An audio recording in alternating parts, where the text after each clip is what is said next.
Welcome to my YouTube channel Mannat let's learn everyday. तो आज हम अपना यूपी ट्रिपल पैट के जो सिलेबस की प्रिपरेशन कर रहे हैं उसमें हमारा सब्जेक्ट था इंडियन नेशनल मूवमेंट, और उसी से हमारा जो टॉपिक था वो था कि महात्मा गांधी जी ने जो आंदोलन में उनकी भूमिका रही थी और कुछ अन्य प्रमुख नेता थे। उससे ऑलरेडी एक वीडियो प्रोवाइड हो चुकी है, यह हमारी नेक्स्ट वीडियो है। उसी में क्योंकि चैप्टर लेंथी था इसलिए हमारी नेक्स्ट वीडियो मैंने ये नोट्स बनाए हुए हैं। तो इसमें सबसे पहले खिलाफत आंदोलन को देश की स्वतंत्रता के आंदोलन से जोड़ने के लिए जोड़ने के विरोधी थे कौन? तो जोड़ने के विरोधी थे इसमें मोहम्मद अली जिन्ना। और सितंबर 1919 में अखिल भारतीय खिलाफत कमेटी का गठन किया गया था। तो मतलब 1919 में अखिल भारतीय खिलाफत कमेटी का गठन किया गया था। महात्मा गांधी ने असहयोग के प्रस्ताव को प्रस्तावित किया था सितंबर 1920 में कलकत्ता में भारतीय राष्ट्रीय कांग्रेस अधिवेशन में किया था। महात्मा गांधी ने असहयोग के प्रस्ताव को प्रस्तावित नागपुर अधिवेशन में किया था। नागपुर अधिवेशन में दिसंबर 1920 असहयोग प्रस्तावित CR दास द्वारा किया गया था। प्रस्तावित असहयोग आंदोलन 1 अगस्त 1920 को प्रारंभ किया गया महात्मा गांधी जी द्वारा। गांधी जी ने असहयोग आंदोलन शुरू होने के एक वर्ष पहले पूर्व होने के पूर्व ही स्वराज प्राप्त का नारा दिया था। किसने? गांधी जी ने असहयोग आंदोलन शुरू होने के एक वर्ष पहले ही उसके एक साल पूरे होने से पहले ही स्वराज प्राप्त करने का नारा दिया था। केसरी हिंद का सम्मान गांधी जी ने असहयोग आंदोलन में वापस कर दिया था। राय बहादुर की उपाधि वापस की थी जमनालाल बजाज जी ने। और चोरा चोरी कांड 4 फरवरी 1922 को शुरू हुआ था। इस कांड में क्षुब्ध होकर महात्मा गांधी जी ने असहयोग आंदोलन वापस ले लिया। 12 फरवरी 1922 को बारदौली में कांग्रेस की बैठक में आंदोलन स्थगित करने का निर्णय लिया गया।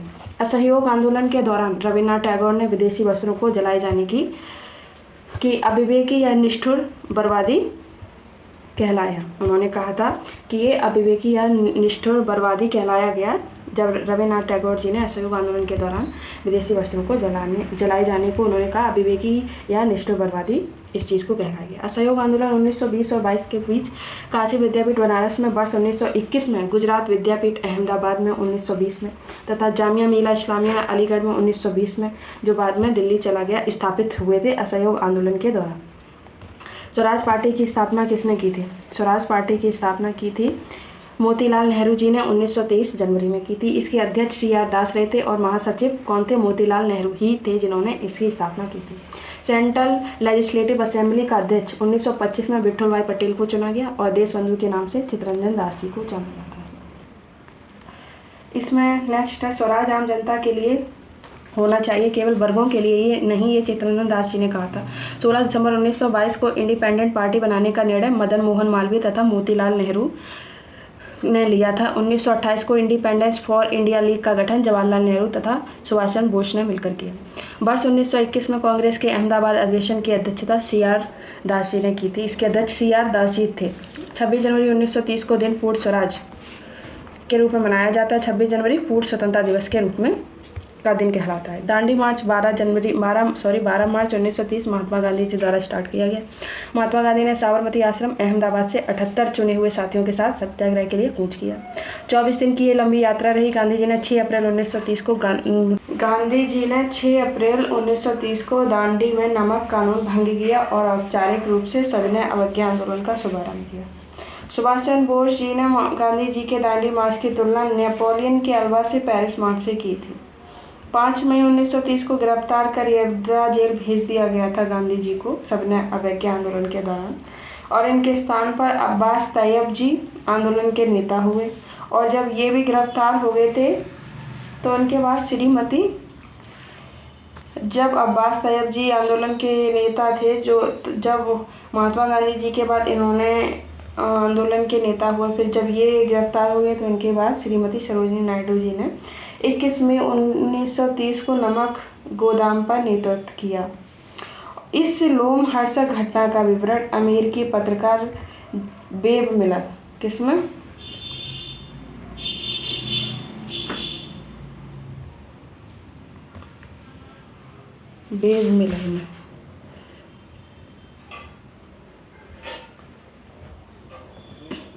बेब मिलर में प्रस्तुत किया गया। इस फिर इसके बाद खुदाई खिदमतगार नामक स्वयंसेवक संगठन स्थापित किया गया। यह किया गया था उत्तर पश्चिमी प्रांत में खान अब्दुल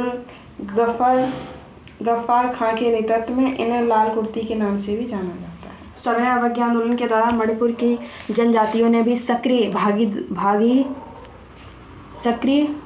भागीदारी दिखाई। यहाँ पर आंदोलन का नेतृत्व हैपो जदोडांग तथा उनके पश्चात नगा जनजाति की महिला गैडिन्यूल ने की। इसे जिया तरंग आंदोलन कहा गया। इसे क्या कहा गया? इसे जिया तरंग आंदोलन कहा गया। अक्टूबर 1934 में गांधी जी ने अपना पूरा समय हरिजनोत्थान में लगाने के लिए एक्टिव राजनीति से स्वयं को हटाने का निश्चय किया। सितंबर 1932 में गांधी ने हरिजन कल्याण हेतु अखिल भारतीय छुआछूत विरोधी लीग की स्थापना की। कब? सितंबर 1932 में।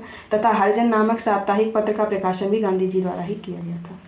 गांधी इरविन समझौते के परिप्रेक्ष्य में सरोजिनी नायडू ने गांधी और इरविन को दो महात्मा की संज्ञा दी थी। गांधी इरविन समझौता 5 मार्च 1931 को संपन्न हुआ। इरविन के जीवनीकार एलन कैम्पबेल जॉनसन ने गांधी इरविन समझौते में महात्मा गांधी के लाभों को संतावना पुरस्कार कंसोलेशन प्राइज कहा था। 10 जून तथा 24 जून 1930 को साइमन कमीशन की रिपोर्ट आई। राजनीतिक संगठनों ने कमीशन की सिफारिश को अस्वीकार कर दिया। नवंबर 1930 में लंदन में प्रथम गोलमेज सम्मेलन हुआ। इसमें 89 भारतीय प्रतिनिधियों ने भाग लिया, लेकिन कांग्रेस ने इसमें भाग नहीं लिया था। एंग्लो इंडियन का प्रतिनिधित्व केटी पाल ने किया था और इसका प्रथम गोलमेज सम्मेलन का उद्घाटन ब्रिटिश सम्राट जॉर्ज पंचम ने किया।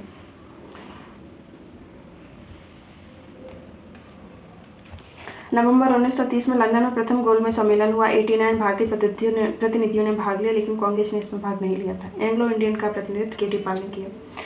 उद्घाटन ब्रिटिश सम्राट जॉर्ज पंचम ने किया था और इसकी अध्यक्षता रैमजे मैकडोनाल्ड ने की थी। 7 सितंबर 1931 से 1 दिसंबर 1931 तक चले द्वितीय गोलमेज सम्मेलन में महात्मा गांधी ने कांग्रेस के एकमात्र प्रतिनिधि के रूप में हिस्सा लिया। इसके अलावा सरोजिनी नायडू, मदन मोहन मालवीय ने भी सम्मेलन में हिस्सा लिया था। गांधी जी इसी में है। गांधी जी एस राजपूताना नामक जलपोत से लंदन पहुंचे तथा वे लंदन के किंग्सले हॉल में ठहरे। डॉक्टर भीमराव अम्बेडकर ने BR अम्बेडकर, तीनों जिन्हें BR अम्बेडकर भी कहा जाता है, तीनों गोलमेज सम्मेलन में भाग लेने वाले पहले भारतीय थे।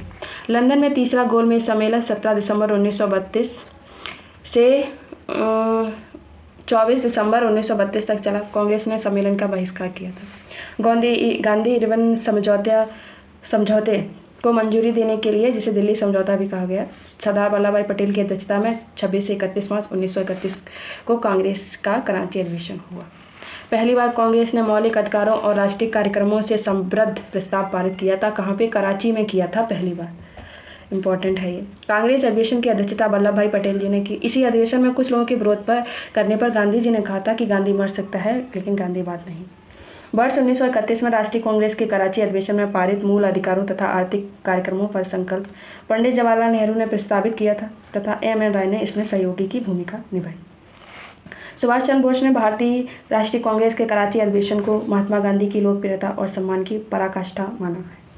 16 अगस्त 1932 को रैमजे मैकडोनाल्ड ने अपने सांप्रदायिक अधिनिर्णय की घोषणा की, जिसे सांप्रदायिक पंचायत कम्युनल अवार्ड कहा गया। गांधी जी ने अपना पहला आमरण अनशन मतलब फास्ट अनटू डेथ 20 सितंबर 1932 को यरवदा जेल में रहते हुए ब्रिटिश PM रैमजे मैकडोनाल्ड के सांप्रदायिक निर्णय कम्युनल अवार्ड के विरुद्ध प्रारंभ किया था। 20 सितंबर 1932 को पूना समझौता हस्ताक्षरित हुआ। दलित वर्गों की ओर से डॉक्टर भीमराव अम्बेडकर ने तथा हिंदू जाति की ओर से मदन मोहन मालवीय ने पूना समझौता पर हस्ताक्षर किए। सांप्रदायिक अवार्ड में प्रांतीय विधानमंडलों में दलितों के लिए सुरक्षित सीटों की संख्या 71 थी, जिसे पूना एक्ट में बढ़ाकर 148 कर दिया गया था। दलित वर्गों का संघ डेप्रेस्ड क्लास लीग की स्थापना बाबू जगमोहन राम ने की। All India schedule caste federation की स्थापना डॉक्टर भीमराव अम्बेडकर ने वर्ष 1942 में की थी। 14 अगस्त 1931 को मुंबई में महात्मा गांधी से वार्ता के दौरान डॉक्टर भीमराव अम्बेडकर ने कहा था कि इतिहास बताता है कि महात्मा गांधी क्षणिक बुद्धि की भांति धूल उड़ाते हैं, लेकिन इस तरह नहीं उड़ाते। इसी में नेक्स्ट है। लोकनायक नाम से जयप्रकाश नारायण को जाना जाता है। जयप्रकाश नारायण को लोकनायक नाम से भी जाना जाता है।